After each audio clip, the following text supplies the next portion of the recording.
Alright guys, just want to make a quick video about Bitcoin here. So it looks like we are getting some sort of movement down here. We could possibly be breaking these two sort of upward rising channels that we've been having in both Bitcoin and Ethereum. Ethereum, I think that we'll find support here around 366, and if that breaks, the next big level of support is 300. You can see that we had this big run up, made like a bit of this bull flag here, the one I longed, had a breakout, tried to hold the high here and this as support, and we're breaking through that now. So this is the next major support here, 366 area for Ethereum. And then, like I said, 300 and Bitcoin. We had this, I drew the line two different ways. One way was sort of more aggressive from the wick of this candle. Oops. The one way I drew it was the wick here upwards like that there, and the other way is kind of a more channel like way you can draw it. And how I do that is I switch to the line chart here, and that makes it a lot more clear. Kind of allows you to avoid all those wicks. So it's now breaking below both of those levels there, so that's definitely something to pay attention to. It's getting like some serious follow through now to the downside, so I don't think that this is going to be like a crazy fake out. You know, the daily stochastics pointed down. The 4-hour is getting pretty oversold at this moment. But that's definitely a pretty good dump there on Bitcoin.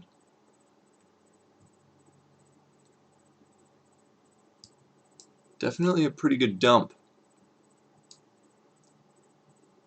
I think we'll find a bit of support here at 11,400 area. That was the top of this candle here. I have that marked out on a few charts.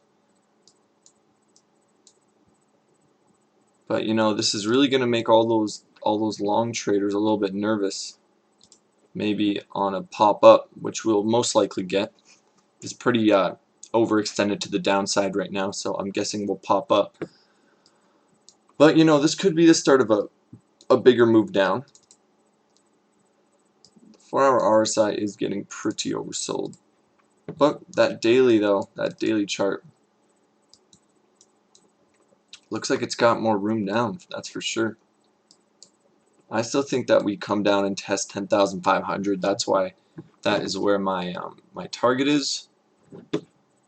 So I got my short trade here, risking here 42 USDT for the opportunity to make 104 USDT, so about a 2-to-1 risk to reward ratio. And so far the trade's looking good. We have an entry of around 11,700, and I really like our stop loss area. I think that that's a really good place to have it. You see this one major candle here. So after we pumped up, so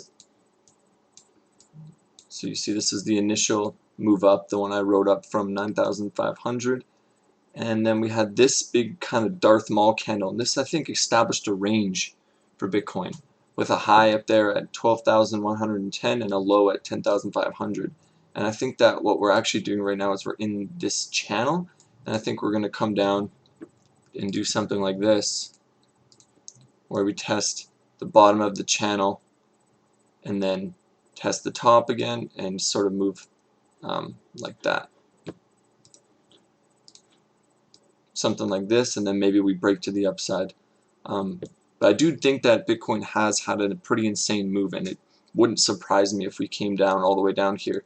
I'm gonna try. This is my this is a reoccurring theme in my channel, but my absolute worst trait as a trader is letting my trades run and letting my profit targets get hit. I always jump out. Like I could see myself jumping out of this one like right now.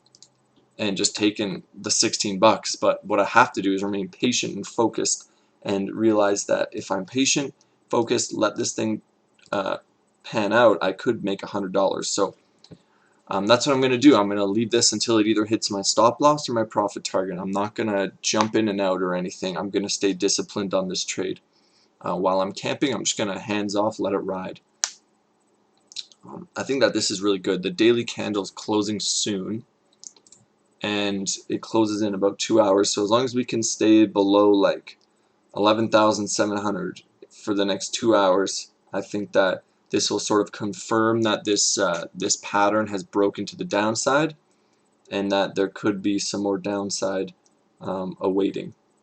We could also do something like this, where we pop back up here and then get rejected a second time. That could also happen. Or we could just start going straight down, but I do think that there'll be a few bounces along the way until we meet our final destination. But it's definitely, I feel like we're on the backside of the move now for Bitcoin. That's just my intuition. Everything is so overextended, like on the oscillators and stuff. I guess the weekly's not too bad, but you know, we're crossing down on the weekly. On Ethereum, I think the weekly's already been a cross down. Yeah, on the Stokes. So the momentum now is definitely in to the downside. So that is why I think that I'm in a good position, and I'm going to hold on to this this short position for the whole time I'm camping, and hopefully after I can make $100. That would be pretty sweet. So yeah, that's it. That's my little analysis. Like I said, not going to touch this thing once. I'm going to go camping for quite a while, and I'm just going to let this play out however it wants. I really hope I don't just get wicked out and then it rolls over. That would really piss me off. But that's trading. It happens sometimes. So that's it, guys. Hopefully, maybe on a bounce, you can hop into a short position. If I wasn't already in, I would definitely try to get in at 11,900 on a retest of this trend line. That would be what I would do. So that's it. Adios.